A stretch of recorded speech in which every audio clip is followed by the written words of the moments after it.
सरकारी कार्यालयातील सुरक्षिततेकडे होत असलेल्या दुर्लक्षाचे जिवंत उदाहरण म्हणजे येथील तहसील कार्यालय.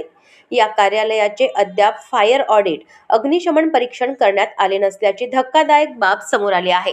त्यामुळे कार्यालयातील महत्त्वाची शासकीय कागदपत्रे तसेच शेकडो कर्मचारी आणि दररोज येणारे नागरिक यांचा जीव धोक्यात आला आहे. तहसील कार्यालयात रोज हजारो नागरिक विविध कामांसाठी येतात. येथे जमिनीचे जुने रेकॉर्ड, निवडणूक विभागाची कागदपत्रे व इतर महत्त्वाचे दस्तऐवज साठवलेले आहेत. मात्र आगीसारख्या आपत्कालीन परिस्थितीचा सामना करण्यासाठी अद्ययावत यंत्रणा उपलब्ध नाही.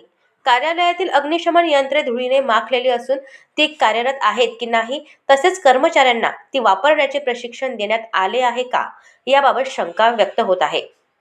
शासकीय नियमानुसार सार्वजनिक व शासकीय इमारतींचे दरवर्षी फायर ऑडिट करणे बंधनकारक आहे. शेजारील मेहकर येथील कार्यालयांना लागलेल्या आगीच्या घटना ताज्या असतानाही प्रशासनाची उदासीनता चिंताजनक आहे. त्यामुळे जिल्हाधिकाऱ्यांनी तातडीने दखल घेऊन फायर ऑडिट करून आवश्यक सुरक्षा उपाययोजना कराव्यात, अशी जोरदार मागणी नागरिकांकडून होत आहे. अशाच महत्त्वपूर्ण बातम्यांच्या अपडेटसाठी अजिंक्य भारत न्यूजच्या पेजला फॉलो करा आणि सबस्क्राईब करा. Thank you for watching.